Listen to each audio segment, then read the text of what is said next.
Bom, então vamos começar a nossa aula. Primeiramente, boa noite a todos. Meu nome é Alberto Morimoto, sou gerente de marketing aqui na Seguivares do Brasil e temos hoje uma aula muito especial, o Emoage Talks aqui com a doutora Juliana e a doutora Marita. O Emoage é uma iniciativa aqui da Seguivares, né? Se chama Medical Online Hub, que é dedicada à iniciação científica, promoção de estudos e muito mais voltado para abordagem técnica de manejo de doenças venosas, vasculares e por aí vai, né. Hoje a gente vai falar um pouco sobre uma doença que tem grande impacto social e clínico, que é a úlcera venosa, né. A doença venosa hoje afeta uma boa parte da nossa população brasileira. Alguns estudos falam em algo em torno de 38%, e está estimado aí, eu acho que as doutoras podem falar melhor do que eu, mas que entre 1% a 2% da população vai desenvolver úlcera venosa ao longo da vida. E o quanto que isso impacta, nas atividades de vida diária, nas relações sociais e como isso, eh, impacta significativamente a qualidade de vida dos pacientes e os custos em saúde, tanto público quanto privado. Então, para discutir esse tema, eu queria chamar aqui para o nosso palco virtual a doutora Juliana Pugina e a doutora Marita, mas iniciando agora com a doutora Juliana Pugina, para, compartilhar as experiências e as perspectivas das abordagens modernas da doença venosa. Então, sair um pouco daquela coisa um pouco mais antiga que a gente vem falando sempre da mesma coisa, mas trazer algo realmente novo, um pouco de prática clínica com fotos, vídeos e experiências. Então, queria convidar a nossa grande parceira, a doutora Juliana Pugina, para vir aqui conversar com a gente e nos mostrar o que a gente tem de novo aí sobre úlcera venosa e tratamentos. Doutora, a palavra está com você. Obrigada, Alberto, mais uma vez pela oportunidade de estar aqui, mais uma vez pelo pessoal da Seguivares, trazendo um pouco de conhecimento, e principalmente muito bem embasado cientificamente, que é sempre a nossa tentativa de trazer o que tem na literatura de mais recente sobre, essa doença, né, que para mim é um grande prazer sempre falar dela, que é a úlcera venosa. Infelizmente é uma doença que nem deveria existir, eu nem gostaria de estar aqui falando dela, porque ela é uma doença que é praticamente prevenível em quase que todos os casos, mas infelizmente ainda a gente tem bastante em todos os países do mundo, mas especialmente no nosso país, no Brasil, e em países ainda em desenvolvimento, em que o acesso à saúde ainda é muito precário, né. Então eu vou começar aqui a minha aula, eu vou, dividir a minha tela aqui com vocês para a gente falar um pouquinho sobre o que que tem de novo. Eu vou mostrar um caso para vocês muito impressionante, que com a ajuda do pessoal da Seguivares a gente conseguiu trazer uma qualidade de vida incrível, de melhor para essa paciente que lutou tantos anos com essa ferida que vocês estão vendo aí na tela de vocês. Então, para começar, vamos lá. Meu nome é Juliana Pugini, então, eu sou cirurgiã vascular, tenho doutorado pela USP, e o meu foco no doutorado, no meu trabalho de doutorado foi a úlcera venosa, vocês vão ver, o meu trabalho aí tá na apresentação. Eh, e hoje eu vou cobrir aqui nessa aula, nesses próximos 20 minutos, então vou explicar para vocês o caso clínico, vou trazer algumas perguntas também, um pool de perguntas para a gente conseguir interagir um pouquinho com vocês, ver o que que vocês já sabem, que vocês já têm de conhecimento sobre úlcera venosa, aplicar esse conhecimento nesse caso clínico, né, mostrando o que eu fiz e outras possibilidades de tratamentos que fossem possíveis.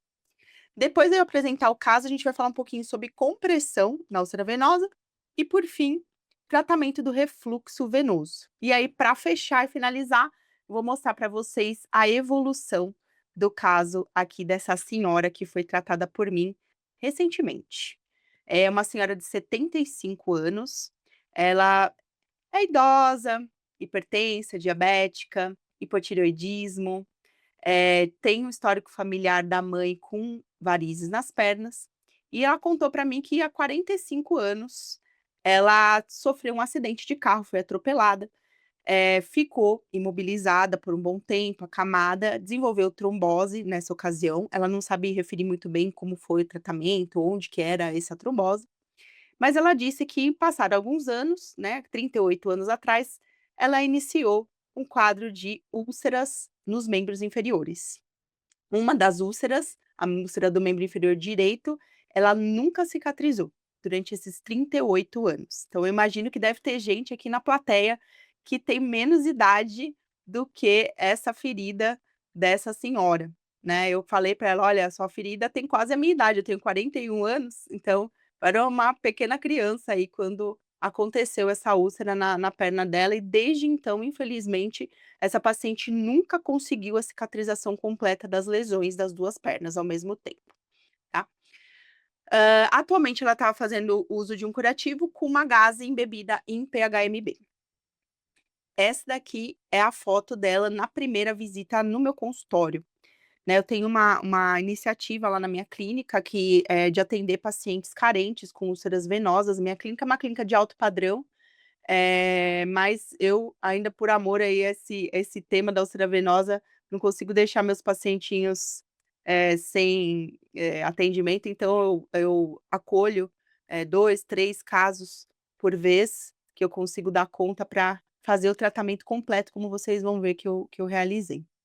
Então aqui tá o membro inferior direito com uma úlcera muito grande perimaleolar medial, o membro inferior esquerdo com 3 úlceras diferentes, 2 na face anterior do tornozelo, uma ali no dorso do pé, uma um pouquinho mais acima, e uma no perimaleolar, lateral, né.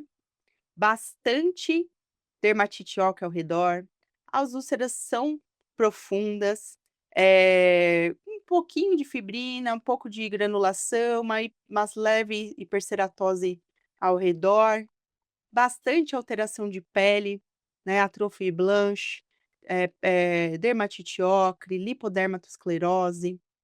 E tinha um pouquinho de sinais de infecção, né, na foto não ficou tão claro, mas tinha um pouquinho de aumento de temperatura, o exudato da ferida estava com um aspecto, de bactéria, né, purulento, então, precisou de antibiótico logo de cara, tá. Essa paciente, vocês vão ver aí no próximo slide, ela não tinha pulsos distais palpáveis, né, então se lembrar que esses pacientes de úlcera, muitas vezes têm úlceras mistas. A úlcera venosa é a principal causa de úlcera nos membros inferiores, mas as úlceras mistas correspondem até 30% desses casos, né. Então, sempre importante fazer o exame clínico com palpação de pulsos pelo menos, né, e TB, se for possível. Então ela tinha essas úlceras, tinha tudo isso que eu já contei para vocês, já tinha uma anquilose de tornozelo bilateral que atrapalha bastante o segmento desses pacientes, artropatia de Charcot nos 2 pés, sou paciente diabética, e pulsos distais não palpáveis com boa perfusão. No ultrassom arterial, a gente tinha um fluxo trifásico nas artérias proximais e nas artérias distais um fluxo bifásico e uma oclusão provável de, fibular. Esse é o Doppler venoso, então a gente tinha uma insuficiência de veia safena magna bilateral, toda a extensão, tinha uma insuficiência de veias poplíteas bilateral, com um leve espessamento de parede, que é condizente com a história dela prévia de trombose, e uma insuficiência segmentar das 2 safenas parvas, também, visualizadas, além de uma perfurante insuficiente posterior a 21 centímetros da planta. Então, primeira pergunta aí para a gente conversar um pouquinho com a plateia, vamos ver o que que vocês acham. Então, dados aí os 38 anos de evolução da úlcera, 33 anos de diabetes, trombose prévia, insuficiência de veia safena magna bilateral, qual que é a hipótese aí diagnóstica melhor que se encaixa para essa paciente? Vamos dar 2 minutinhos aí para o pessoal responder, e aí eu já dou a resposta.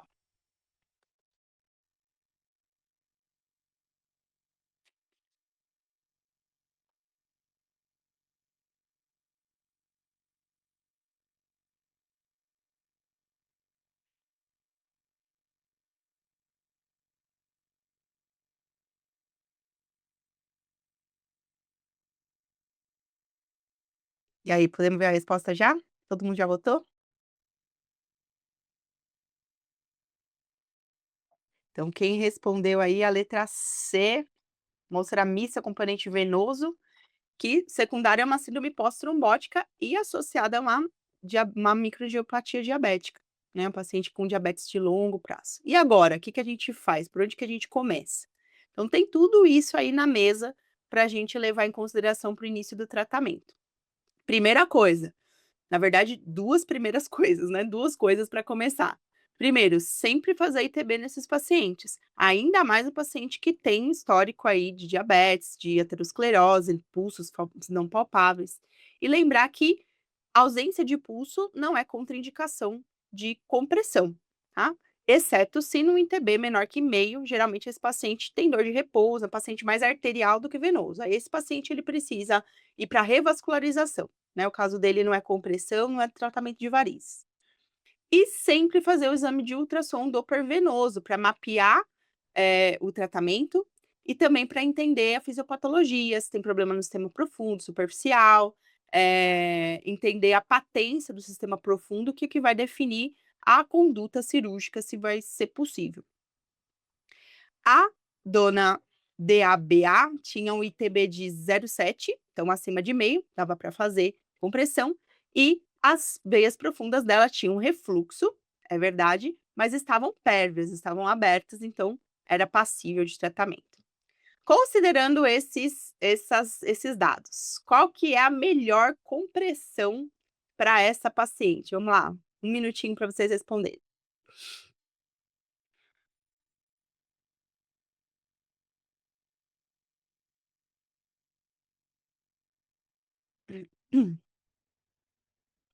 Então tem lá não sem compressão, porque ela não tem pulso, então não pode fazer compressão, já dei spoiler, né. 15 a 20 porque ela tem, ITB menor que 0,8, 20 a 30 porque tem ITB menor que 0,8 ou 30 a 40. Mais 10 segundos.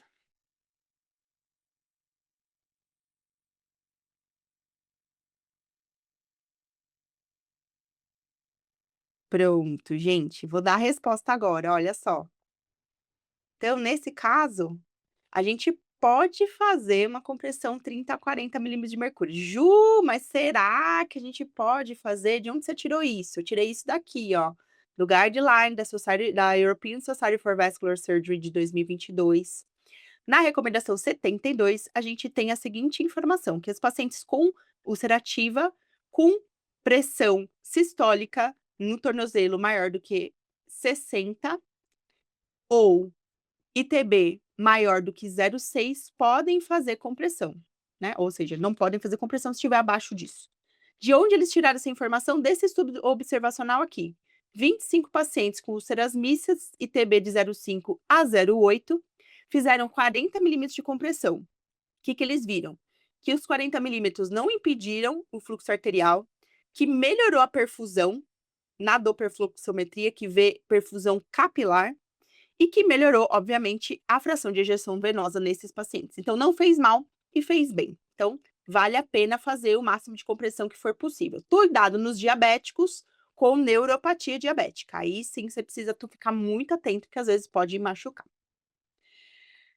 Não existe, pessoal, tratamento de úlcera sem compressão. A gente vai entrar na segunda parte da minha aula agora. Então, por que a compressão é a parte fundamental do tratamento? De onde a gente tira isso? Então, eu vou trazer para vocês o último guideline da Society for Vascular Surgery e do American Venous Forum, que a gente tem publicado no Journal de 2014, já tem um bom tempo, né? Para revisar esse guideline, já está bem antigo, mas nesse guideline a gente tem a informação de que a compressão é o único tratamento com nível de evidência 1A nessa ocasião aqui. Algumas coisas já mudaram aqui na literatura, mas logo mais eu vou falar delas. E de onde vem isso? Vem dessa revisão sistemática de literatura e meta-análise com 9 trials, mostrando que quando a gente faz um curativo compressivo, como uma bota de UNA, por exemplo, ou um curativo compressivo multicamadas, ou uma bandagem de curto estiramento, aquelas bandagens menos elásticas, com maior rigidez, o tempo de cicatrização da úlcera é menor, a taxa de cicatrização, né, a porcentagem de pacientes que cicatrizam é maior. Trouxe estudos tanto antigos lá da década de 90 com bota de UNA, por exemplo, como esse primeiro, como estudos mais recentes agora, esse, por exemplo, de 2012, muito grande, com 300 pacientes, 3 braços, mostrando que os braços que fizeram compressão tiveram muito melhor taxa de cicatrização do que o braço que fez um curativo simples. Mas a gente tem um monte de opções para fazer compressão. E qual dessas compressões, desses tipos de compressão, são melhores, né, ou é melhor? Qual deles é melhor? A gente tem bota de Una, tem bandagem de curto estiramento, a gente tem curativo compressivo multicamadas, a gente tem meias de dupla camada própria para úlcera, e a gente tem dispositivos inelásticos ajustáveis com velcro, por exemplo. Como que a gente vai escolher?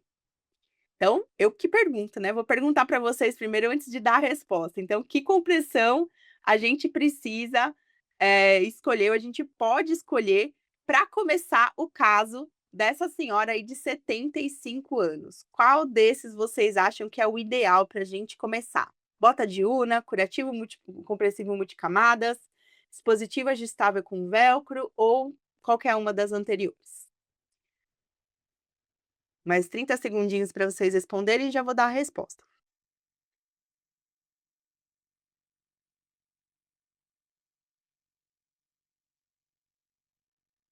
E aí, Alberto, você tá me olhando com essa cara aí, o que que você acha, Alberto? Não é fácil, vamos lá. Vamos dar a resposta então?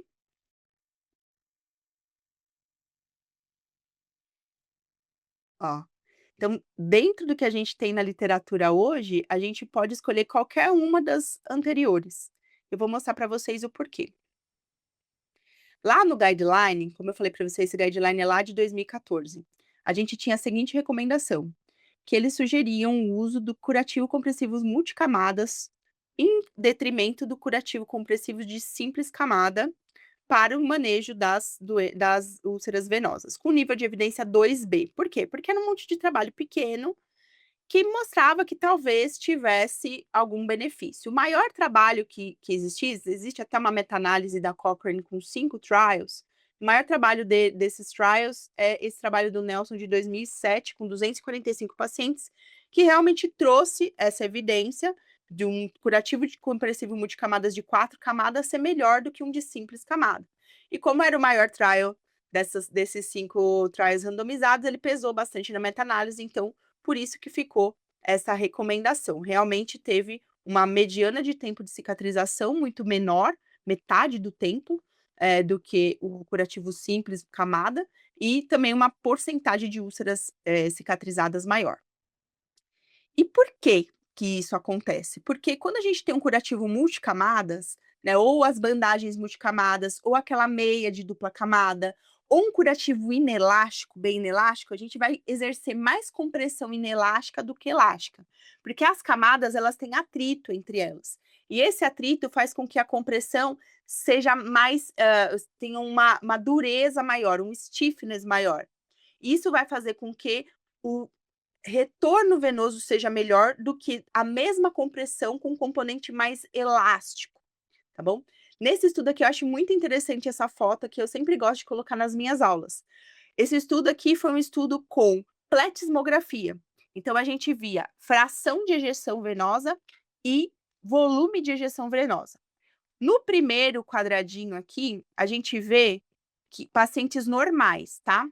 Então, volume e fração de ejeção nervosa no cara normal. Aqui a gente tem um paciente com doença venosa sem compressão, com uma compressão elástica de 60 milímetros de mercúrio e com uma compressão inelástica. Percebam só o seguinte, quando a gente tem um paciente doente, lógico que o volume de ejeção venosa dele é muito menor do que o normal, certo? E aí a gente coloca a compressão elástica, fica um pouco melhor. Olha a mediana aqui, ficou bem melhor do que a anterior. Mas olha só o que acontece quando a gente põe a mesma compressão de 60 milímetros, mas inelástica. Ele fica melhor, acima a mediana, do que o volume de ejeção venosa normal. Mesma coisa acontece com a fração de ejeção. Normaliza esse paciente. Então, mesmo paciente com síndrome pós-trombótica, mesmo paciente com doença venosa superficial, muito importante, no uso da compressão elástica, ele vai ter uma melhora muito grande da fração de ejeção venosa do volume de ejeção venosa. Você vai transformar esse paciente num paciente, entre aspas, com uma circulação venosa normal. Isso é muito importante para a cicatrização das úlceras. E ao longo do tempo, depois lá do nosso guideline de 2014, foram saindo estudos com outros devices de compressão, como, por exemplo, esse estudo aqui do Lancet, com quase 500 pacientes, que mostrou que a meia de dupla camada teve o mesmo tempo e porcentagem de cicatrização do que aquele curativo multicamadas de 4 camadas, mostrando que eles são equivalentes. Além disso, a gente também teve estudos com os curativos compressivos inelásticos com velcro, também mostrando mesma taxa de cicatrização do que o multicamadas.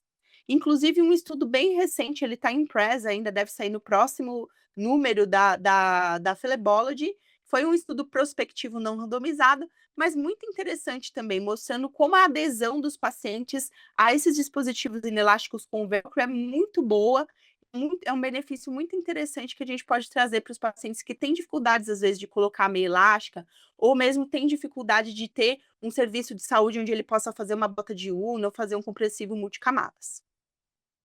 Portanto, pessoal, no último guideline da European Society de 2022, a gente tem várias opções de compressão, já com nível de evidência 1A para compressão e 1A para os diferentes tipos de compressão também, que mudou em relação ao guideline anterior. Então, hoje a gente tem todas essas opções com bom nível de evidência para cicatrização. E agora, mais uma perguntinha. Vamos fazer a compressão. Então, a gente fez a compressão na nossa paciente, e aí a gente precisa fazer mais alguma coisa. Nós somos cirurgiões vasculares, né? E aí, o que a gente vai fazer com essa circulação dessa paciente? Qual que é a melhor estratégia inicial para o tratamento dessa paciente? Só compressão ou a gente vai intervir? 30 segundinhos para vocês responderem para mim. Primeira opção, a gente tem aqui, ó, compressão isolada por 6 meses e cirurgia somente após a cicatrização. Segunda opção, compressão e ablação venosa o mais rápido possível, em até 2 semanas. Terceira opção, compressão, mandar para um serviço de estomatoterapia, um serviço de wound care, e sem indicação cirúrgica, porque a paciente é muito idosa e, além disso, ela tem doença venosa. E quarta opção, cirurgia clássica bilateral, stripping de safena numa sessão só, e depois a gente começa a fazer o curativo compressivo, por exemplo, com uma bandagem de curto estiramento. Mais 10 segundos, já vou dar a resposta para vocês.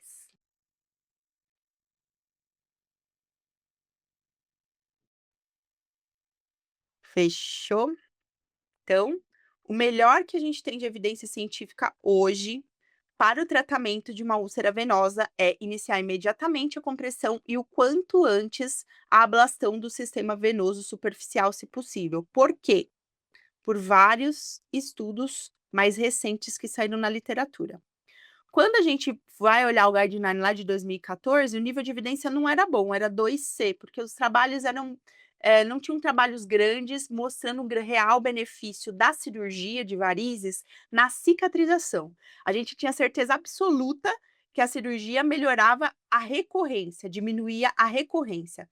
O principal estudo que mostra isso é esse aqui, o ESCAR Trial, que não viu diferença na taxa de cicatrização nos pacientes que foram operados em comparação com os pacientes que fizeram só curativo, mas deu muita diferença para o grupo para o segmento de recorrência. Então, esses pacientes recorreram menos, né, tiveram menos úlceras após o tratamento cirúrgico. Mas esse estudo é de 2004, e nesse estudo a gente fazia cirurgia convencional. Infelizmente, por causa desse estudo, algumas lendas apareceram na cirurgia vascular, como, por exemplo, que a gente não pode operar paciente com úlcera aberta, o que nunca foi verdade, porque esse estudo não mostrou isso, ele mostrou que não fazia diferença na taxa de cicatrização, mas não que você não pudesse, aliás, todos os pacientes desse estudo foram operados em vigência da úlcera aberta, tá? Mas, como não fazia diferença, as pessoas ficaram com isso na cabeça, que precisava esperar a ferida cicatrizar para operar, o que não é verdade, tá? Fake news. Esses dois estudos aqui, tanto o VUART Trial, que é um trial que foi feito lá na Universidade de São Paulo, no Hospital das Clínicas, pelo grupo da cirurgia vascular, e coordenado por mim, e o outro trial que saiu, o EVRA Trial, que saiu no New England Journal of Medicine em 2018. Ambos esses trials mostram juntamente, né, foram juntados nessa meta-análise da Cochrane, que foi publicada em 2023, mostrando que a velocidade de cicatrização foi maior nos grupos que fizeram o tratamento do sistema venoso superficial. E qual que foi a diferença desses estudos para aquele estudo lá de 2004? A técnica. Nesses estudos, nós utilizamos as técnicas mais recentes, percutâneas, com uso de radiofrequência, no caso do VERT Trial, no EVER Trial, principalmente de espuma de polidocanol. Então, a gente consegue chegar naquelas veias que estão lá embaixo, na úlcera, nas perfurantes, tratar de uma forma muito menos invasiva o eixo safênico, propiciando o tratamento em pacientes como essa paciente que eu mostrei para vocês, de 75 anos, com múltiplas comorbidades, que foi tratada na minha clínica com anestesia local, por exemplo, tá bom? E o EVER Trial, especificamente, mostrou que se esse tratamento for feito nas primeiras 2 semanas após o diagnóstico, a taxa de cicatrização é ainda melhor do que se você ficar esperando, o tratamento, né. Eles compararam o grupo que fez o tratamento até 2 semanas com o grupo que esperou 6 meses pra e fazendo curativo para fazer o tratamento. E deu muita diferença na taxa de cicatrização. E por isso que hoje, no guideline, é recomendação 1B fazer o tratamento mais precoce possível da insuficiência venosa nos pacientes com úlcera, tá bom? E aqui, uma última pergunta sobre, cirurgia e para os cirurgiões vasculares. Qual que é o melhor jeito de tratar refluxo neste caso? No caso lá que eu mostrei para vocês de 75 anos, insuficiência de safena bilateral. Cirurgia clássica, stripping de safena, ressecção de tributárias, espuma de polidocanol guiada por ultrassom para safena, perfurante e veias tributárias, laser ou radiofrequência para o refluxo axial apenas, ou ablação, térmica do refluxo axial com laser ou radiofrequência e tratamento com espuma das veias tributárias e perfurantes. Mais 10 segundinhos para vocês responderem, que eu já estou estourada de tempo, como sempre. Vamos lá, 5 segundos. Quem respondeu? Letra D, laser e radiofrequência para safenas e espuma para o restante. Está mais próximo do que está sendo dito na literatura atualmente. Como eu falei para vocês, no VORT a gente usou radiofrequência, o catéter para safena e o catéter de perfurantes, que é o Stylet. E no EVRA, o principal foi apenas espuma, e em segundo lugar, essa conduta da termoablação de axial mais espuma. A gente sabe, por exemplo, com esse estudo de segmento de 5 anos, que a espuma de polidocanol para a veia safena não é o melhor que a gente tem. E considerando esses dados, né, de recanalização e a dificuldade que a gente tem de acessar essas veias que estão abaixo dessa pele tão judiada que, né, imagina fazer uma incisão, achar uma veia, dissecar uma veia, tirar uma veia daqui dessa pele, é praticamente impossível. Então hoje, a recomendação é essa, né, não é um bom nível de evidência ainda, porque nós não temos estudos dedicados para essa técnica específica, mas baseado nos estudos que nós temos, o melhor a fazer hoje em dia é termoablação do refluxo axial e mais tratamento de perfurantes e tributárias periúlcera com espuma de polidocanol. E agora o que todo mundo quer saber, o que que eu fiz para dona DABA, que a gente fez de tratamento para ela. Então, primeira vez que ela veio no consultório foi dia 2 de setembro, com aquela foto que eu já mostrei para vocês o ano passado. O que que eu fiz por ela? Fizemos desbridamento cirúrgico, melhor desbridamento que tem, gente, esqueçam desbridamento químico, papaina, ainda o bom e velho bisturi faz muito milagre, sem grandes danos da pele ao redor. A gente fez um laser, de baixa potência aí, eu usei a plataforma Zyme no modo Dynamics, com 12 joules de fluência, 650 microsegundos de duração de pulso no spot de 6. Nós fizemos um curativo com carvão ativado e um curativo compressivo multicamadas de 2 camadas, que foram sendo trocados semanalmente. E eu iniciei para ela Daflon, 1000 miligramas por dia, e mais a pentoxifilina 400 de 12 em 12. Tudo isso tem evidência científica, não vai dar tempo de eu falar de tudo, porque a aula é mais objetiva, tá? Mas tem evidência para tudo isso daqui. Na semana seguinte, eu já, seguindo a recomendação do EVER Trial, na semana seguinte, a paciente foi submetida a uma termoablação de veia safena magna, lá na minha clínica com anestesia geral desculpa, com anestesia local e, uma sedação consciente com óxido nitroso. Aí vocês estão vendo aí passagem da fibra já desde o terço médio para distal da perna, bem próxima da úlcera, a gente conseguiu posicionar. Fizemos a ablação, com o laser, uma fibra de 600 micrômetros. E no finalzinho, a gente aproveitou o introdutor e fizemos uma espuma de polidocanol já para atingir esse leito distal, né. Então, antes de eu fazer o pullback do introdutor, a gente usou o próprio introdutor para injetar a espuma, que já estava lá, o acesso pronto, e aí terminamos a termoablação. É uma dica também para quem tiver dificuldade de acessar essas veias, e depois você pode complementar num segundo momento com aplicações de espuma, extras aí, se alguma veia por acaso ficar aberta. A gente fez a ablação das 2 safenas, fizemos a ablação de perfurantes, fiz a ablação das 2 parvas distais também, porque essa paciente é bem grave, muito tempo de úlcera, então eu achei prudente resolver todo o refluxo venoso dela. E aí ela foi fazendo curativo. Essa daqui já é o aspecto na semana seguinte do procedimento cirúrgico, olha como já estava bem mais granulada, olha como a perna dela estava incrivelmente menos inchada do que era, né, anteriormente, ela perdeu muitos centímetros aí de diminuição, de diâmetro. Ela ficou muito assustada porque a úlcera começou a sangrar, ela achou que ela ia perder a perna, né, eu falei: "Não, agora que tá ficando legal, agora que tá chegando o sangue, agora que o negócio tá indo pra frente", né. E aí, logo depois, a gente começou a ter uma granulação menos hipertrófica, né, com uma qualidade de pele ao redor muito melhor também, utilizando uma boa hidratação.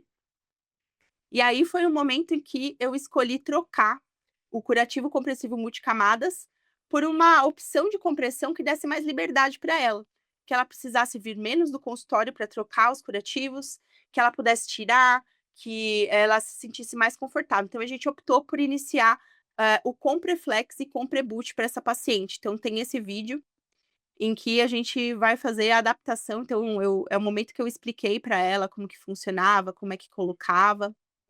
Ela ainda vinha a cada 2 semanas na clínica para a gente fazer o ajuste das compressões, né, do Compreflex e Compreboot. Então aí eu tô colocando no membro inferior esquerdo primeiro, o Compreboot, depois o Compreflex. E agradeço novamente, aproveitando o pessoal da Seguivares que nos fez a doação desse material para que nós pudéssemos auxiliar essa paciente carente. E aí, então, ó, a gente está fechando com o Compreflex primeiro sem tensão, aí a gente vai colocar os marcadores de compressão que vem nesse pacotinho que vem dentro da embalagem. E aí eu escolhi iniciar para ela 40 milímetros de mercúrio, né, considerando que eu já havia feito curativo multicamadas por algumas semanas, de 40 milímetros de mercúrio, a paciente teve uma boa tolerância, não precisou nem de analgésico. Então ela aguentava bem a essa compressão. Não fiz mais do que 40, porque é uma paciente arteriopata também, então o que a gente tem de segurança em literatura é usar 40 milímetros de mercúrio, mas esse dispositivo permite. Em alguns pacientes eu faço mais de 40 milímetros de mercúrio. E esses pacientes toleram muito bem quando a compressão é inelástica, muito diferente da compressão elástica, que mesmo às vezes uma meia 30 a 40 já é bastante difícil de se adaptar. Na compressão inelástica, essa sensação do recoil da meia não existe.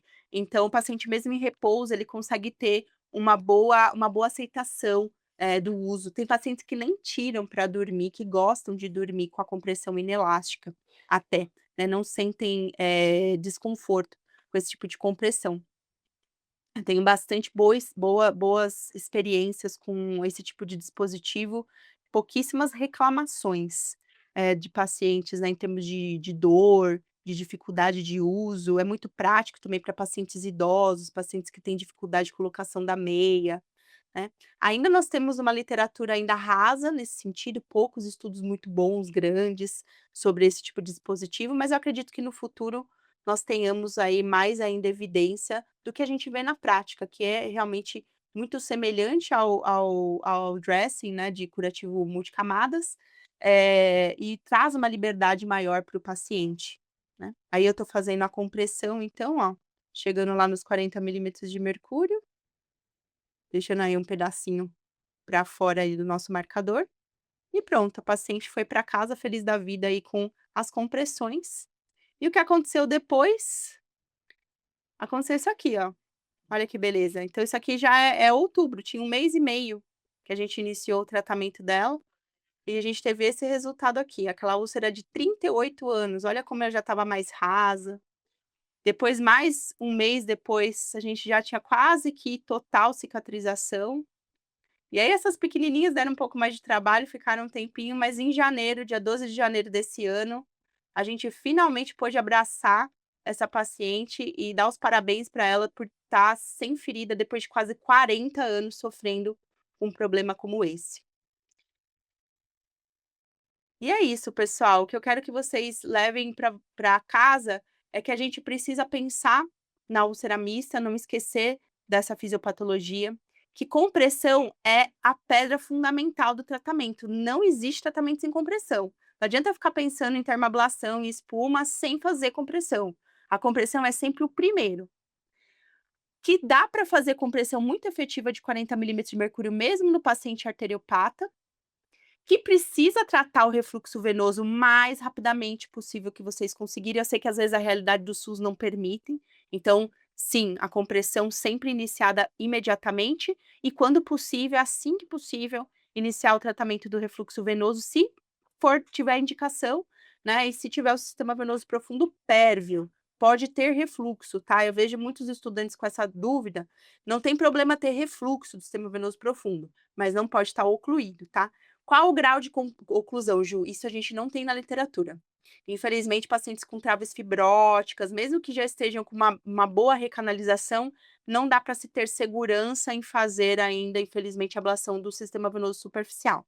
Talvez no futuro a gente tenha uma forma de quantificar melhor essa obstrução do profundo e saber em quais pacientes que isso seria possível. Mas, por enquanto, a recomendação é paciente síndrome pós-trombótica sem perviedade completa da veia, não dá para fazer tratamento do sistema venoso superficial, e precisa fazer o ajuste da compressão e das cirurgias caso a caso.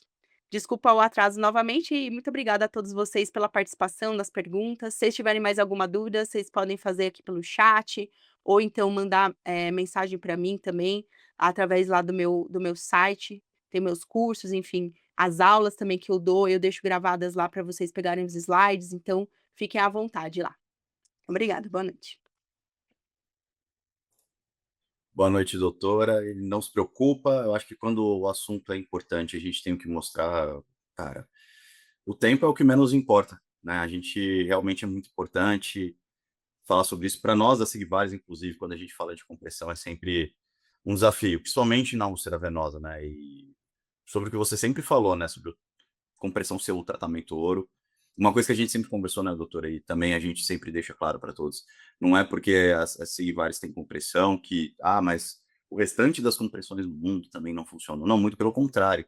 O doutor até menciona a bota de Una, e realmente, o que a gente quer promover aqui não é só a nossa marca, os nossos produtos, mas a defesa de que compressão ainda, independente de qual seja, ela pode sim ser fundamental, e a gente tem a nossa parte, mas o que mais interessa para a gente é essa educação.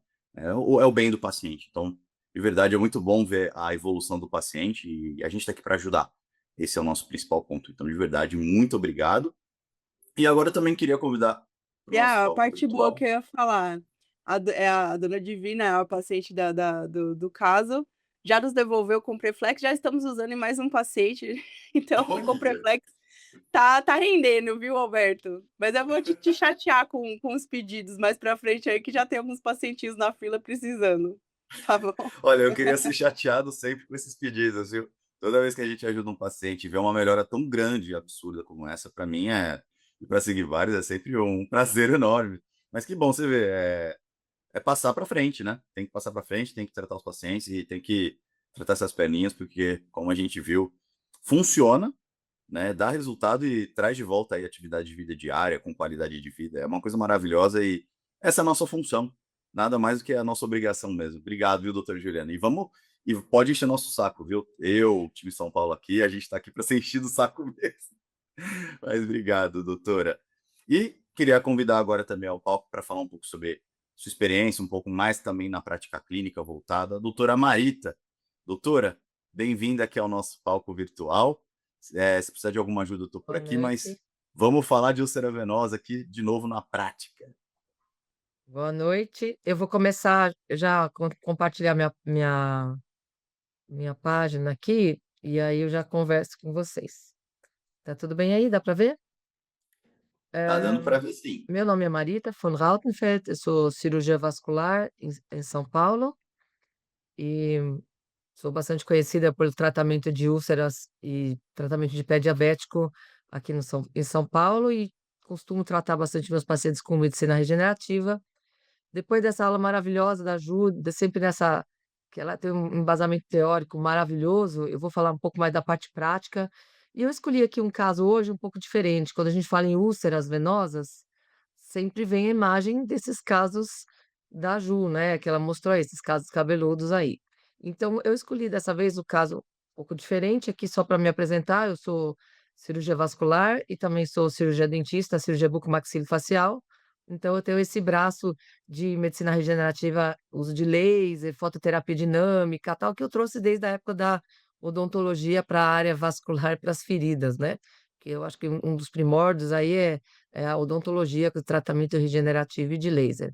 Então, para a gente dar, assim, sequência à parte mais prática, eu vou falar hoje sobre um caso de uma paciente que me procurou por indicação de uma outra colega vascular, que não estava conseguindo resolver o caso da paciente.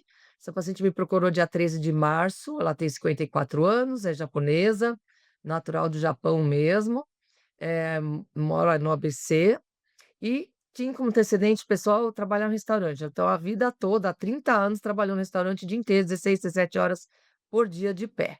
E o que que ela relata? Lesões em membros inferiores, bilateral.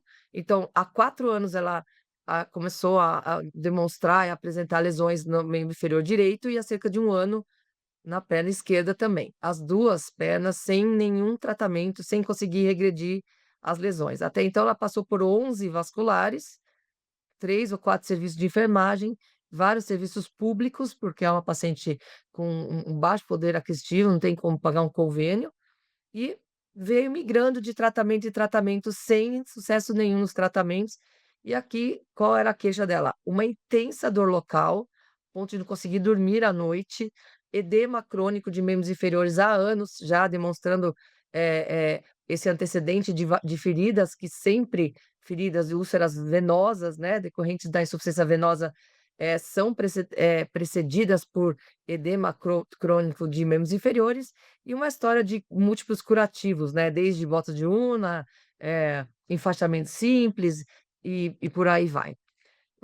Essa paciente, apesar de tudo, nega comorbidades, então não tem pressão alta, nega diabetes, alterações de tireoide, nega doenças reumáticas, apesar de, como vocês vão ver na próxima daqui a pouco, ela apresentava exames com uma sugestão de doença reumática. No entanto, passou no reumatologista que descartou, inclusive com uma carta, qualquer afecção reumática, ou seja, vasculite, alguma coisa assim que pudesse colaborar com a presença dessas úlceras diferentes que eu vou mostrar, né. Então, a única coisa positiva aqui de pirona, uma paciente, nuligesta, nunca teve filhos, né, não tem antecedente, não sabia até então que tinha tido uma trombose, mas trouxe para mim um ultrassom, Doppler, que demonstrava uma trombose venosa antiga, parcialmente recanalizada de veias fibulares e tibiais posteriores do membro inferior direito, porém sem refluxo, ou seja, aquela perna que já tem úlcera há 4 anos sem cicatrização. E esse mesmo membro inferior direito, num Doppler de setembro, demonstrar uma junção safeno-femoral insuficiente e um refluxo da safena até 4 centímetros abaixo do joelho, né, mas não tem um grande aumento de calibre. No membro inferior esquerdo, que também tem lesão há um ano, não havia refluxo do sistema superficial nem profundo. Examinando essa paciente, o exame físico dela, não dava para ver nenhuma varizes. Então, assim, não tinha varizes grandes, dilatadas, tá. Ela tinha os exames laboratoriais que eu pedi e ela fez para avaliar a questão sistêmica dela, né. Então o que que aparecia aqui? Sinais inflamatórios, TGO e TGP aumentados, uma baixa saturação de transferrina. Eu pedi um hemograma que ela demorou para colher, mas o hemograma dela veio 11, né, então uma anemia crônica, ferropriva, não apresenta sinais de diabetes mesmo, mas uma hipovitaminose, então vitamina D 9, vitamina B12 200, um VHS de 24, ou seja, uma paciente que apresenta uma característica inflamada, né, uma dislipidemia relativa e hipovitaminose, uma paciente desnutrida, muito, muito magra, um IMC de 15, né, bem magrinha e bem pequena, né. E aqui os outros exames que eu costumo pedir para avaliar um paciente do ponto de vista metabólico. E aqui que eu estava voltando a falar, apesar do reumatologista dizer que ela não tem nenhum quadro reumatológico, ela tem um FAM reagente, placa metafisária cromossômica, ou seja, se ela não tem doença reumática, pode ser que um dia ela vá desenvolver, né. Então o exame físico dela descorada, desidratada, emagrecida, desdentada parcial. Como eu sou dentista, eu olho a parte oral, né. Então, além de ser uma classe 3, o que que é classe 3? Uma paciente com prognatismo mandibular muito acentuado, ela não oclui os dentes, então ela tem uma dificuldade enorme para mastigar, provavelmente ela não mastiga, e assim ela não digere os alimentos, ela é desnutrida por causa disso, né. E desdentada parcial. A gente sabe que os micro-organismos, da cavidade oral contribuem enormemente com complicações como endocardites, abscessos ocultos e até a manutenção das feridas. Então, a recomendação sempre é encaminhar o paciente para o cirurgião dentista. E a gente tem pacientes aqui na clínica que trataram os dentes, as feridas começaram a cicatrizar, né. Sarcopênica, ou seja, dificuldade para deambulação efetiva, rápida e, porém, não apresentava, sinais de doença arterial. O Doppler arterial não coloquei aqui, mas ele é normal também, né. Então estas são as lesões que ela apresentou nas pernas no dia em que ela apareceu lá no meu consultório. Uma pele extremamente liquenificada, endurecida, grosseira, lobulada, com essas áreas muitíssimo sensíveis. Essa é a perna direita dela, uma lesão no dorso, aquela que há 4 anos não melhora isso. Ela tem foto de 4 anos atrás assim. E na região medial vocês podem ver uma área mais úmida, muitíssimo secretiva, um odor extremamente, forte, sugestivo de pseudomonas, né. Ela vinha com swabs antigos já com pseudomonas que ela vivia tratando com cipro, inclusive ela estava tomando ciprofloxacino no dia que ela apareceu comigo, né. Então uma visão mais próxima das lesões, eh, bem feias na verdade, e eu achei interessante esse caso, né. E esse aqui é o pé esquerdo dela, há 1 ano essa lesão, né. Então lesões papilares, verrucosas na parte do dorso do pé, muito, muito, muito dolorosa, aqui uma aproximação da imagem, pouco secretivas, essas lesões eram, bem secas na verdade e isso parecia uma cera, mas não saía com limpeza de gases, não era possível desgrudar essa substância. Então, conclusão inicial do exame dela, né, eu me baseio muito nesse artigo, que é um artigo muito interessante, que facilita a abordagem, holística do paciente, né, onde se preza muito pela qualidade do sono, então, qualidade muito ruim, não restauradora do sono, uma dieta muito pobre em proteínas, ricas em carboidratos industrializados, dificuldade de mastigar, ou seja, não digere o alimento adequadamente. Sintomas de desbiose intestinal, já sabe que o microbioma intestinal é muito importante também nessa questão de cicatrização e imunidade, né, e ainda inclusive depressão, a paciente no começo bem depressiva, falava baixinho, não ria, não olhava no rosto quando conversava com a gente, muito envergonhada por causa do odor da ferida. Os medicamentos, então ela necessidade urgente de suplementação, exames que demonstravam isso mesmo, hipovitaminoses, e a reabilitação, condição física dela, sarcopenia muito acentuada e perda ponderal. E um diagnóstico no final vascular, né, mais local, uma síndrome pós-trombótica, insuficiência venosa crônica, uma deficiência do retorno venoso, né, que vocês podem, observar mais tarde. Então, pra o que que a gente pensou aqui? Ela trouxe uma biópsia, que ela passou uma dermato particular, que fez uma biópsia que veio com esse diagnóstico: lesões verrucosas coalescentes em placas de padrão papilomatoso, ponto. Úlceras, lesões de estase, né, ou seja, úlcera venosa, num estágio papilomatoso, não é uma úlcera aberta, mas não tem um tecido íntegro ali. Achei muito interessante isso, porque você tem diagnósticos diferenciais muito importantes. Então, papilomatosa, verrucosa, que pode ser por estase, mas ela pode ser por vírus, o líquen plano crônico, que também é uma doença que forma pápulas, cronoblastomicose, mas tem que ter uma história epidemiológica para isso, verrugas coalescentes por HPV, menos provável nesse caso, porque a biópsia e a cultura não deu HPV. E por fim, o carcinoma espinocelular verrucoso, que tem que ser diagnosticado também, né, e aqui a gente já afastou esse diagnóstico. Então, o plano de tratamento meu para ela foi controle de infecção, tanto antibiótico quanto fúngico. Então eu entrei com a clindamicina, porque é uma paciente que não tem muito dinheiro para acessar, eu usei mais medicamentos que a gente tem no SUS, e pedi para ela comprar sim a terbinafina, porque ela tinha um TGP alto, TGO alto, então a terbinafina eu consigo usar com pessoas que têm uma afecção hepática. O controle da dor com analgésicos, eu evito analgésicos opioides, mas ela é alérgica de pirona, então a gente tem que ir lá ver qual a analgesia. E por fim, controle metabólico, então melhora da imunidade, suplementação, com polivitamínicos e aminoácidos essenciais para cicatrização, arginina e prolina, por exemplo. O Sorende eu acho espetacular, um excelente custo-benefício. Suplementação de vitamina D urgente, porque 9, né, de vitamina D, vitamina B12 e controle melhor do sono. O sono melhorou bem depois que a gente conseguiu melhorar a dor, né. Mas eu costumo, fazer uma fórmula com arginina, teanina e taurina para melhorar a qualidade do sono, evito psicotrópicos nesse caso. Bom, e o tratamento local, né, o plano de tratamento? Primeiro, restabelecimento do retorno venoso. Então, enfaixamento, a Juliana aqui, doutora Juliana, falou extensivamente, compressão é fundamental, no meu caso aqui, enfaixamento de curta elasticidade, movimentação ativa, então, enfaixou a perna, anda, movimenta o tornozelo, treina a mobilidade. "Ah, mas é difícil mover esse tornozelo por causa do enfaixamento". Não tem problema, existe maneira de enfaixar que não impede a movimentação do tornozelo. O controle da infecção em loco, com a fototerapia dinâmica, então azul de metileno e laser.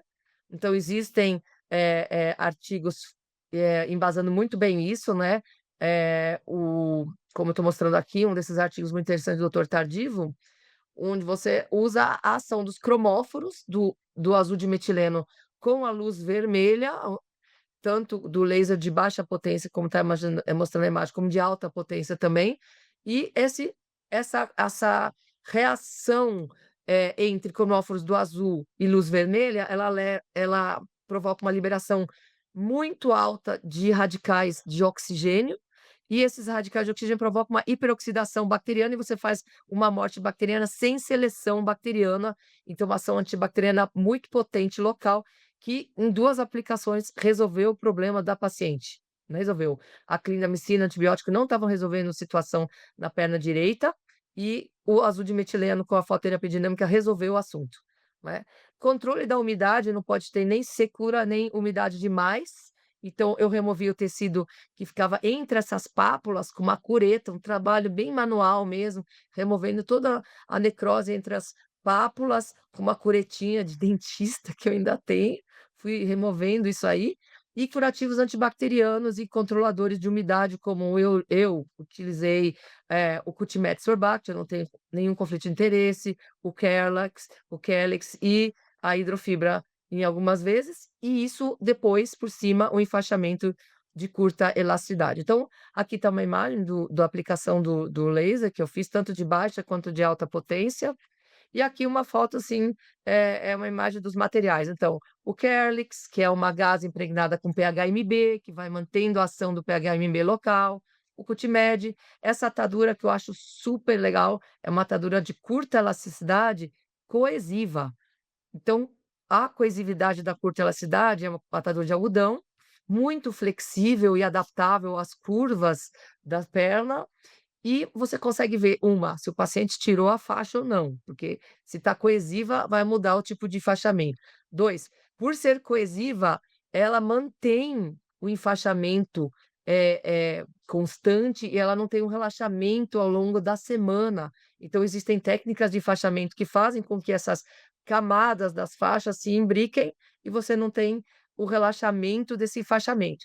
E isso tem um conforto muito grande, o paciente consegue andar, não sente dor, se sente muito confortável. E esse creme que eu usei no final da pós-lesão, já para cicatrização, mais completa. Então, eh eu me baseio muito no Timers, né, o Timers vem, do Anacromo Time, ou seja, controle das bordas, controle de umidade, controle do leito, controle de biofilme, né, então tudo isso a cada passo da ferida, utilizando tecnologias como o laser de baixa potência, o laser de alta potência e a luz pulsada. Eu acho interessante a luz pulsada, porque no que você vai estimulando com o laser, o paciente começa a ficar mais sensível e ter não tolera potências maiores, então a luz pulsada me ajudou, e também é um pouco mais em conta do que o uso do laser para toda cada sessão que eu aplicava. E numa pele muito pigmentada, onde você tem essa dermatite ocre acentuada, o laser que é 1064, cujo cromóforo é a melanina, ele esquentava muito a pele, então a gente tinha um pouco mais de conforto com a luz pulsada. E isso é uma evolução, chegando no fim da minha apresentação, né, isso era a imagem da consulta inicial de 13 de março, e essa aqui é a imagem na terça-feira agora, dia 6 de maio, das lesões da pele. Então a perna esquerda, que tem, estas áreas do pé que eu estou mostrando aqui já mais evoluídas, já em recuperação tecidual mais avançada, já estão em uso da meia elástica, 30 a 40 milímetros de mercúrio há 2 semanas, e à direita eu tirei a faixa essa semana, por isso que ainda está meio pele seca, tal, mas a gente pode ver que tanto o maléolo lateral como o medial já estão com aspecto muito melhor e a pele está bem ainda seca, precisando da reidratação, assim como a pele esquerda já está tendo faz algumas semanas, né. Então a paciente super feliz, e esta é a paciente hoje, né, de meias elásticas, vocês podem ver sem edema de membros inferiores, deambulando, né, e sem dor há 4 anos sem conseguir usar uma meia, tomar um banho, passar um creme nas pernas, né, super felizes, sem dor, dormindo 8 horas por dia. E aí vocês me perguntam: "Pô, mas você não tratou o refluxo da safena?" Não, porque essa paciente ela, não tinha, dinheiro no momento para tratar o refluxo, e como a veia dela não é tão dilatada, e eu achei que a evolução com a contração, com a compressão estava indo muito bem, eu deixei, esse plano de tratamento cirúrgico e da ablação para um segundo plano, assim como o tratamento da dermatite ocre, que eu também eu já propus para ela. Então a gente vai programar agora uma segunda fase de tratamentos para ela nesse caso. Eu queria agradecer a oportunidade, viu, Alberto, e a Ju, que me convidou também ao grupo da Sigvalis para mostrar um caso que eu achei um pouco diferente, que fugiu um pouco da regra das nossas úlceras venosas clássicas. Muito obrigada e estou aberta aqui a perguntas e a discussão do caso. Eu vou encerrar aqui a compartilhamento. Doutora Marita, obrigado por nos mostrar de uma maneira um pouco diferente, né, de um ponto de vista até mesmo odontológico. Cara, eu nunca tinha parado para pensar nisso, né, de como, de maneira holística, eu tenho que atender o paciente, né, e obviamente nós não somos médicos, a gente sempre pensa numa coisa muito quadradinha, né, se o paciente tem esse tipo de doença, tem que fazer esse ponto final. E muito legal que tanto você e a Juliana trouxeram uma experiência um pouco diferente, né, de como você tem que ter um olhar 360 no paciente, para tentar, né, promover uma solução um pouco, às vezes, fora da caixinha, né.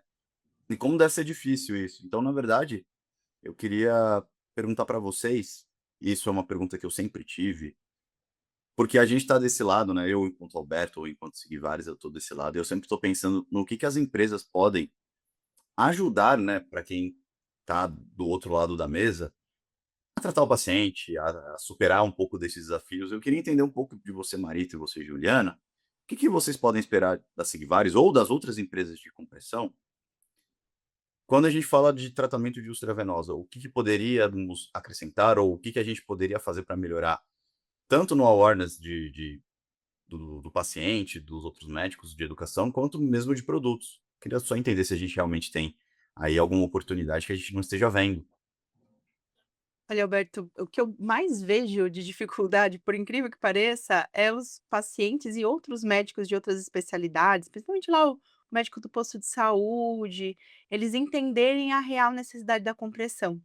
Infelizmente, a gente ainda recebe pacientes que vêm com orientação de médicos falando que ele não pode usar compressão, não pode abafar a ferida, enfim, né, contrariando não só, a evidência que a gente tem para compressão, até mesmo a evidência que temos para de curativo, né, de como a Marita falou, da manutenção, por exemplo, da umidade no leito da úlcera, que é tão importante para a proliferação dos fibroblastos, né, a gente sabe que é importante tanto quanto para a proliferação das bactérias, que é sempre uma luta que a gente tem, né, das bactérias e dos fibroblastos, que eles gostam das mesmas coisas, então fica difícil um pouquinho, mas, a gente já tem uma evidência muito robusta na literatura mostrando que uma úlcera coberta, ela vai melhor do que uma úlcera aberta, né, ao ambiente.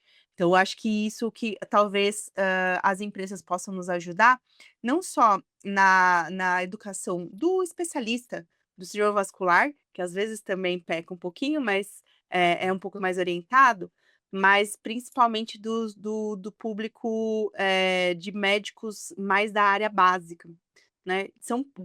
Seriam grandes prescritores também. Eu acho que vocês até deixam um pouquinho dinheiro na mesa, digamos assim, porque não só os vasculares poderiam prescrever meias, de compressão, mas esses pacientes já poderiam receber um benefício que a gente vê tanto na nossa prática diária, quanto que a compressão para o paciente que realmente precisa, ela faz diferença. Eu costumo dizer para os pacientes: "Olha, o paciente que reclama da meia é o paciente que não precisa tanto assim". Porque aquele que realmente tem dor, realmente tem a perna inchada, realmente tem ferida ou já teve, é um paciente que não fica sem meia. É o paciente que compra a meia, sem a gente não precisa pedir para ele ir lá trocar a meia, ele percebe quando a meia não tá, mais, funcionando de forma adequada. Então, acho que esse trabalho poderia ser uma sugestão. Aí se você me permite fazê-la, é uma sugestão para não só auxiliar os pacientes, mas também abrindo uma nova área aí para vocês de divulgação do trabalho tão bom da Sigvares, né, da qualidade do produto de vocês, que é amplamente conhecido. Eu acho É Você muito quer esse, Marita? Alberto, quando você Ai, Mari top. Quando o Alberto estava falando, a primeira coisa que eu pensei aqui, educação, né. Eh, eu acho que educação nunca é demais, inclusive para vasculares, eu acho que ainda existem, eu dou aula no Brasil afora, então existem lendas urbanas, né, em relação a tratamento de ferida, não pode abafar, tem que lavar com escova e sabão, eh, tem que, todo dia tratar curativo passa todo antibiótico dia. tópico. Antibiótico tópico, todo dia tem que tratar curativos e hoje nós temos tecnologias que podem permitir que se troque uma vez por semana, o que é mais prático para o paciente também, e possibilita mais curativos de qualidade, eh, higiene local, porque a gente vê muito paciente, que faz curativo em casa, não usa luva, e isso a importância da asepsia, e também de outras profissões, porque, por exemplo, o grupo da enfermagem pode fazer enfaixamentos, né, pode fazer uma bota. E o que eu mais pego, não é só parte de enfermagem, mas de médicos, botas e enfaixamentos errados. Então, enfaixamento pode ajudar e pode destruir na perna, né. Isquemias graves de enfaixamento, né, e o uso de ataduras elásticas que podem ser fatais para paciente também. Então, além quando as pessoas pensam assim, enfaixamento, faixa elástica. Na verdade, o enfaixamento inelástico, ele é muito melhor do que o elástico nesse sentido, né. Então, a educação das empresas, os dispositivos de compressão que vocês têm, né, Compreflex, pô, fácil de colocar, confortável, para quem nunca pôs, aqui da plateia, aqui dos nossos colegas, eu recomendo colocar um Compreflex. Vocês vão ver como 10 minutos depois, na hora que você tira aquele dispositivo, como a sua perna tá leve, é muito impressionante a diferença, né. Como a Juliana falou na palestra dela, a redução do diâmetro da perna é espetacular. Como você melhora o edema, né.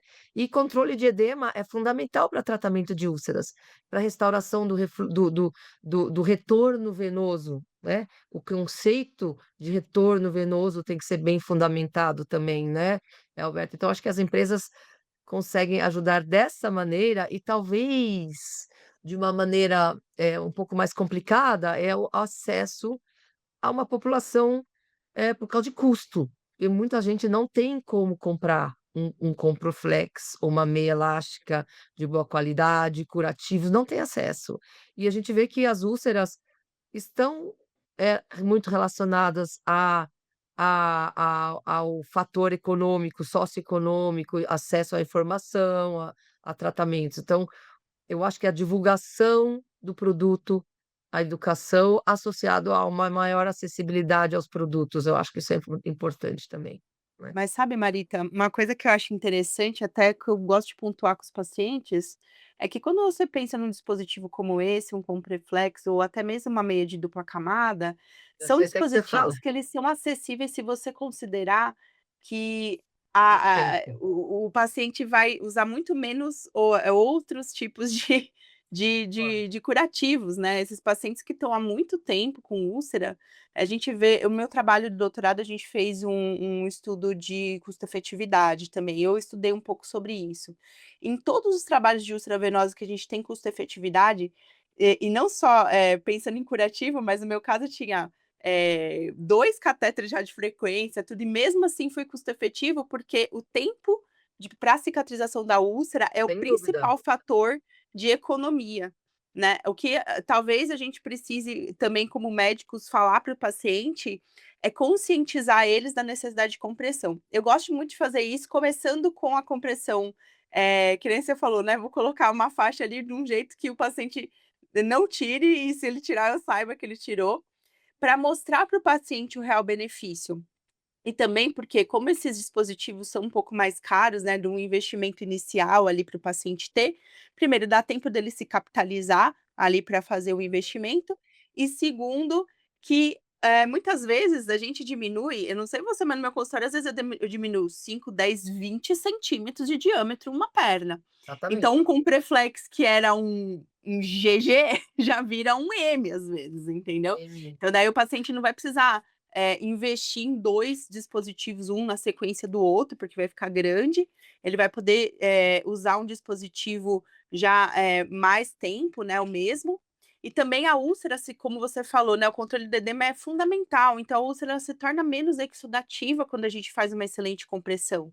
Então ele vai gastar menos curativo, vai precisar trocar menos curativo, vai ter oportunidade às vezes de usar uma cobertura de alta tecnologia como o Cultimed Siltec Sorbact, que eu acho maravilhoso também. Gosto muito do Urgo Clean também, são tecnologias que são excelente. caras. Então é uma coisa que se você tiver uma úlcera extremamente exudativa que você tiver que trocar todos os dias, é impraticável, é proibitivo.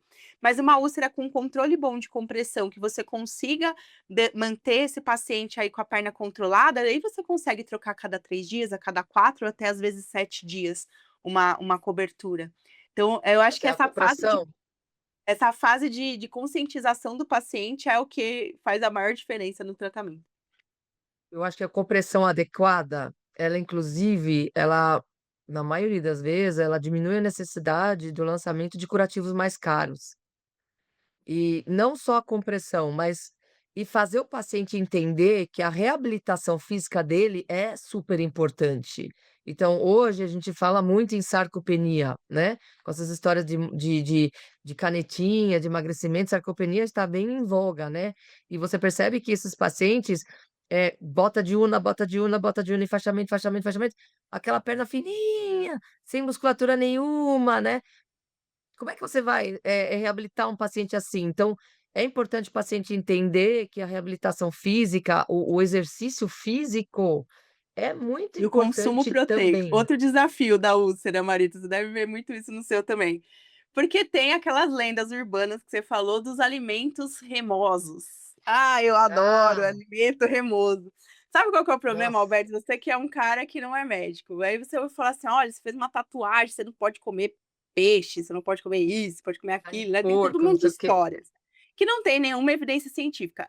E o fato é que todos esses alimentos cremosos são os alimentos proteicos. Então é um peixe, é uma carne de porco, é um ovo. Então, às vezes, o paciente de baixo poder aquisitivo, o que que ele vai comer? Filé mignon? Não vai. Então, o que ele tem para comer de proteína, às vezes, é um ovo, às vezes é uma bisteca de porco, e é isso que nós temos, uma linguiça. Então, é isso que de onde a gente vai ter os aminoácidos para poder cicatrizar essa úlcera. Não tem fibroblasto criando colágeno sem ter o aminoácido para montar o colágeno. Né? Então, não adianta você usar o curativo mais maravilhoso do mundo se esse paciente está altamente Isso de nutrição. desnutrido, como a paciente que a Marita mostrou, paciente com uma desnutrição proteica importante, sarcopênico. Né? Esse paciente precisa de comida, precisa de suplemento, muitas vezes. Eu gosto muito de usar whey, suplementos proteicos para esses pacientes. Tem suplementos próprios para úlcera que são mais caros, mas eu acho que um whey da academia lá, que às vezes o cara compra um potão, sai muito mais em conta do que ele comprar um Cubitan, por exemplo, e outros suplementos Ah, próprios é. para úlcera. Não. O E beef comer protein tem comida. um protein também que eu uso bastante, o beef protein, né, o beef protein É, ele é o whey é o derivado do leite, né, e ele e o é beef da protein é da carne. carne, e aí ele tem uma porção de mTOR junto, e ele ativa o mTOR orgânico, então ele ajuda a ganho de massa, mas se você não fizer isso com exercício, não adianta nada, né, E então nem o whey, né. glutamina, e uma série de coisas, né, que eu acho que a gente consegue suplementar esses pacientes. E às vezes o paciente não tem poder aquisitivo para o suplemento, mas tem poder aquisitivo para comprar uma dúzia de ovos, então vai lá comprar uma dúzia de ovos, come ovo, Rearranjar a se alimenta dieta, bem. né, às vezes, você tirar um pouquinho dessas lendas: "Ah, não pode comer carne de porco", não, não pode, pode, não, não pode comer isso aqui, pode, né. Então, eu tenho nutricionista no consultório, que na verdade ela é minha paciente, eu acabei convidando ela para trabalhar comigo, e ela estudou bastante essa parte de nutrição para controle de inflamação, controle diabéticos e renais crônicos, que são meus pacientes presentes todo dia, e, eu convido os pacientes a ter um bem bolado dentro do meu próprio tratamento, convido os pacientes a passar uma consulta com ela, uma avaliação, se possível, e fazer uma orientação. Às vezes não é nem assim: "Ah, você tem que comer isso, tem que", é só arrumar o cardápio, melhorar a sequência alimentar, que você já controla, muita coisa e melhora o paciente. Eu não consigo ver o paciente hoje sem ter essa visão, primária da qualidade do sono. Dorme no escuro? Eu tinha um paciente, ele não dormia no escuro, ele dormia assim, ó, luz acesa, há 35 anos, com as feridas dele. Então, se o cara não tem melatonina, ele não faz serotonina, ele não obeso, não emagrece, porque nunca tem escuro, nunca descansa, né. Então, no dia que eu passei visita no hospital, 11h30 11 não, meia-noite e meia, e ele estava dormindo com a luz acesa, eu apaguei a luz. Aí eu falei: "Será que esse cara dorme no claro?" E eu fui conversar com ele, nunca ninguém tinha não tinha perguntado para ele. Aquele dia eu passei a perguntar para todos: "Como é que você dorme?", né. "Ah, eu tenho medo do escuro". Você tem que dormir no escuro, a educação da higiene do sono é super importante, a literatura fala disso, né. Então como é que você quer que um cara desinflame se ele tá o tempo inteiro no estresse do clarão? A gente precisa de escuro claro, então alimentação, sono, a questão mental, né, a família. Você tá lá falando: "Ó, você não pode comer isso, vamos substituir a esposa assim". "Não, não, não vou cozinhar assim, não vou". Então, assim, a família tem que ser engajada. Então, Alberto, educação para engajamento da população. A família tem que entender que o paciente está doente e pode melhorar, mas a família tem que colaborar, né. Não é preciso comer alpiste, só como um paciente falou: "Vou comer alpiste", não.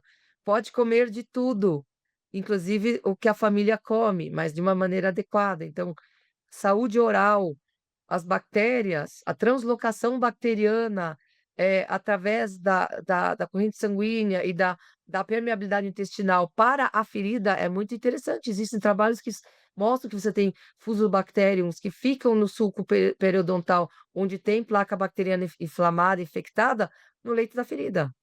Então, tratou fez uma higiene oral, começou a tratar os dentes, tratou a gengivite, a úlcera começa a melhorar, porque você melhora a imunidade. Então isso é muito interessante também, eu acho que esse aspecto eu não consigo deixar de pensar assim hoje também. Marita, eu queria te fazer uma última pergunta para a gente finalizar com relação ao laser no leito, que foi assim o principal, principal do seu tratamento aí nesse paciente. como que você tem trabalhado o laser no teu consultório com os diferentes tipos de úlcera que você recebe, os protocolos que você tem feito, os equipamentos? Como é que me conta melhor sobre isso para o pessoal entender? Eu tenho 2 tipos de laser no consultório, que é o laser de baixa potência, de 690 nanômetros, que também tem o infravermelho de baixa potência. Eu tenho o de alta potência, que é o laser transdérmico 1064, o Solo, V-Pro, que tem um protocolo de bioestimulação que você fez muito parecido, né, no seu laser, que é um spot grande, baixa fluência e uma alta frequência de aplicação, né, assim como se ele fosse quase que um fluxo contínuo de luz. Então a gente também tem hoje o pico, né, que você consegue um fluxo de luz muito alto, muito uniforme, que tem uma uma fluidez, uma continuidade de fluxo. E eu tenho a luz pulsada, então luz pulsada numa frequência de 585 nanômetros ou 690, ela está próxima do vermelho, e a gente sabe que as comprimentos de onda próximo do vermelho têm uma ação, angiogênica, de estimulação de angiogênese, que é um fator primordial para varizes, né, e para feridas, você tem que ter angiogênese, senão você não cicatriza, e atração e ativação fibroblástica. Então, hoje antigamente eu não tinha o laser transdérmico, então eu só tinha o de baixa potência, tanto o que vocês viram pequenininho, de 1 centímetro quadrado, quanto o de 8 centímetros quadrados de uma vez de ressonância, né. Eh eh, Quando eu uso um e quando eu uso o outro, não é. Eu acho que, em parte, é custo-benefício, porque o transdérmico ele é mais caro, não tem jeito, né, o custo do laser transdérmico é mais alto do que o de baixa potência, mas tem paciente que não tolera o de alta potência, por causa da energia que você despende ali, mesmo em baixa fluência, ele pode esquentar muito a pele inflamada. Um paciente que tem um Fitzpatrick mais elevado ou uma dermatite mais avançada, então ele vai esquentar mais a pele, ele fica muito sensível. Na medida que você faz estímulos semanais, aquela angiogênese aumenta ali, você começa a melhorar o tecido, você começa a aumentar, inclusive, a propriocepção do tecido, então o diabético começa a sentir, fala: "Ô, tá quente". Então você começa a diminuir a fluência até aonde que não dá mais para diminuir fluência 1 joule, eu vou pra luz pulsada. O que eu achei interessante na luz pulsada, que todo mundo morre de medo da luz pulsada, é despigmentar uma pele, que a gente sabe, luz pulsada arrebenta o melanócito. Quando você está usando uma luz pulsada em 585 joules, com um pulso muito rápido, 0,5 milissegundos, muito rápido, a frequência, que é o protocolo que eu coloquei aqui, o que eu percebi que no paciente de cor preta, onde a úlcera era totalmente despigmentada, a cicatriz em volta era completamente rosa, ele repigmentou. Então, no final da cicatrização, você quase não tinha mais aquela mancha rosa de úlceras prévias, ele estava com a cor dele, da pele. Então ele Proliferou ficou melanócito.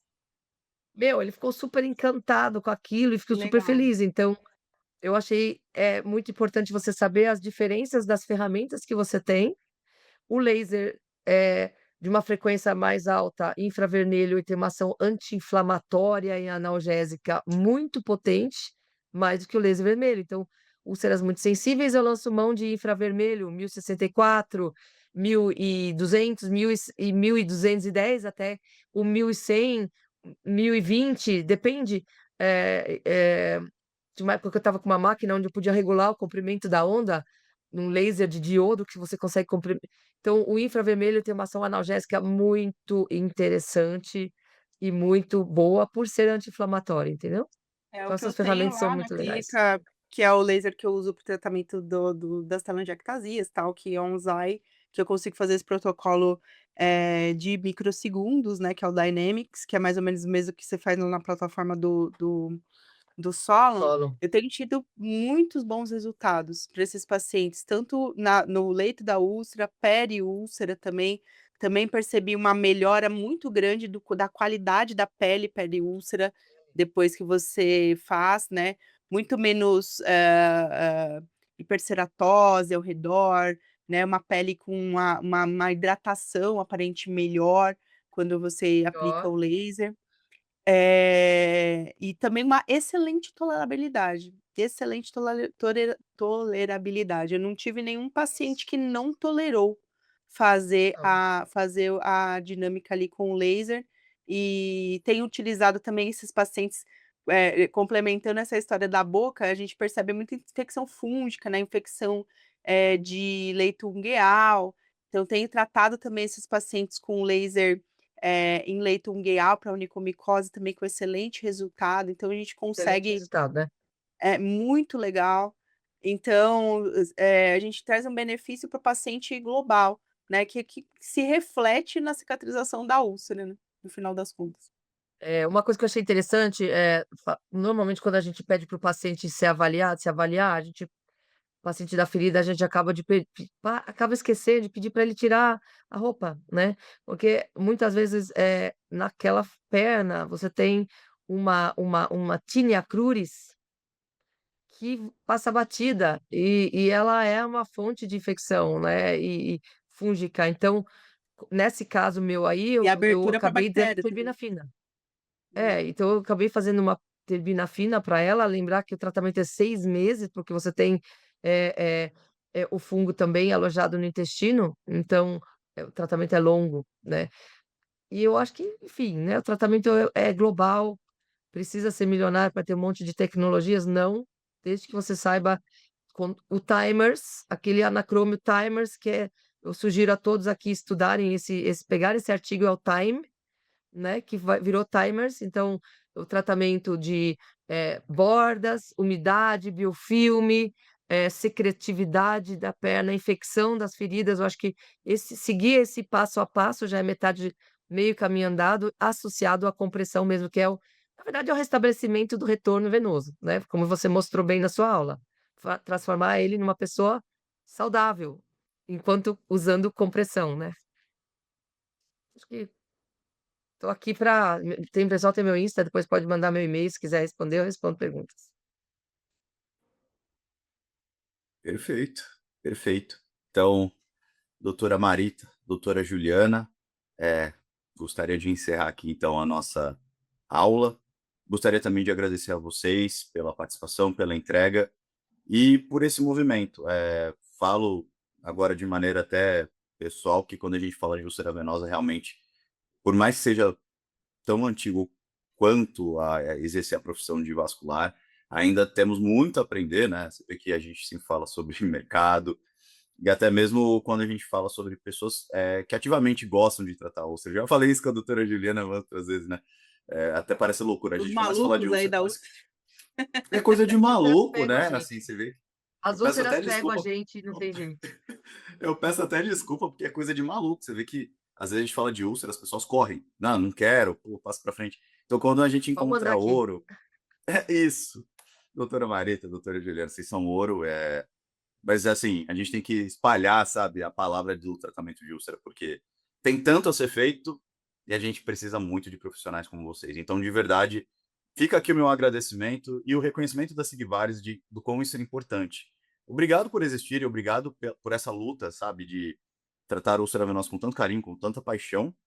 E provavelmente nos vemos novamente. Essa eu acho que é o primeiro passo do que a gente está fazendo. Eu acredito muito que a gente vai repetir esse mesmo modelo.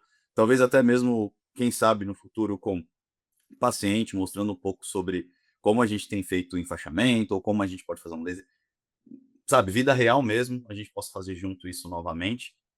E eu gostaria de contar com vocês. Então, eu acho que esse, como eu falei, é o primeiro passo de algo muito grande que a gente possa fazer pensando no futuro. Da minha parte é isso. Muito obrigado. E Muito nos obrigada. vemos novamente nesse mercado aí de úlcera, hein, pessoal? Contem com a Sigvares e para quem está assistindo ou vá assistir futuramente, também contem com a Sigvares, tá bom? Muito obrigado e boa noite. Boa noite, Muito gente. obrigada pela oportunidade. Boa noite. Valeu, valeu. Tchau, tchau.